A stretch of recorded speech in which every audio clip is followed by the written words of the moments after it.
சற்று முன் கிடைத்திருக்கக்கூடிய தகவல் ஒன்று மக்களே, அதாவது பார்த்தீர்கள் என்றால், தனி கட்சி தொடங்கியிருக்கிறாரா ஓபிஎஸ், ஆதரவாளருடன் முக்கிய ஆலோசனை. இதை பற்றி நாம் பார்க்க போகிறோம்.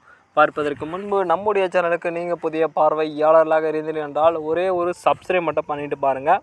முன்னாள் முதல்வர் பன்னீர்செல்வம் தனது ஆதரவாளருடன் முக்கிய ஆலோசனையில் ஈடுபட்டுள்ளார். இதனை அடுத்து மக்களவைத் தேர்தலின் போது அதிமுக தனித்து போட்டியிட நிலையில் பாஜகவின் தேசிய ஜனநாயக கூட்டணியில் பன்னீர்செல்வம் மற்றும் டிடிவி தினகரன் இணைந்தனர். இந்த நிலையில் அடுத்த ஆண்டு நடைபெறவுள்ள சட்டப்பேரவைத் தேர்தலில் அதிமுகவுடன் பாஜக கூட்டணி அமைத்து கொள்வது, மேலும் தமிழகத்தில் அதிமுக தலைமையில்தான் தேசிய ஜனநாயக கூட்டணி போட்டியிடும் என்று பாஜக மூத்த தலைவர் அமித்ஷா அறிவித்துள்ளார். இதற்கிடையே தேசிய ஜனநாயக கூட்டணியில் ஓபிஎஸ் மற்றும் தினகரன் இடம்பெறுவார்களா என்று கேள்வி வந்த நிலையில், இருவரும் தங்கள் கூட்டணியில்தான் இருக்கின்றனர் என்று பாஜக மாநில தலைவர் நாராயணர் நகேந்திரன் சமீபத்தில் தெரிவித்துள்ளார். இருப்பினும் தேசிய ஜனநாயக கூட்டணியில் பன்னீர்செல்வம் ஆதரவாளருடன் முக்கியத்துவம் அளிக்கப்படுவதில்லை என்று குற்றச்சாட்டு முன்வைக்கப்பட்டு வருகிறது.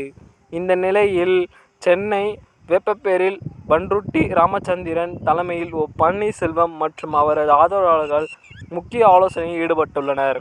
இந்த ஆலோசனையில் தனி கட்சி தொடங்குவது, சட்டப்பேரவை தேர்தல் கூட்டணி போன்ற அடுத்த கட்ட நகர்வுகள் குறித்து ஆலோசனை செய்யப்பட்டு வருகிறது என்று தகவல் கண்டு வெளியாகியுள்ளது. மக்களே, இதனை அடுத்து நீங்கள் பார்த்து கொண்டு என்னவென்று பார்த்தால், முன்னாள் அமைச்சர் பன்னீர்செல்வம் தனி கட்சி ஆதரவாளருடன் முக்கிய ஆலோசனை கூட்டத்தில் ஈடுபட்டுள்ளார். இதனை அடுத்து பார்க்கும் பொழுது பன்னீர்செல்வம் இதனை அடுத்து தனி கட்சியை தொடங்கி இருப்பாரா என்று நம்ம பொறுத்திருந்தால் பார்ப்போம். அடுத்து வரக்கூடிய காணொலியில் இன்னும் சுவாரஸ்யமாக கண்டுகளிக்க நம்முடைய சேனலை மறக்காமல் சப்ஸ்கிரைப் மட்டும் பண்ணிட்டு பாருங்கள். அப்போ தான் உடனுக்குடன் சார்ந்த நிகழ்வுகள் என்னன்றது உங்களுக்கு வரும். நன்றி, வணக்கம். அடுத்த காணொலியில் சந்திப்போம்.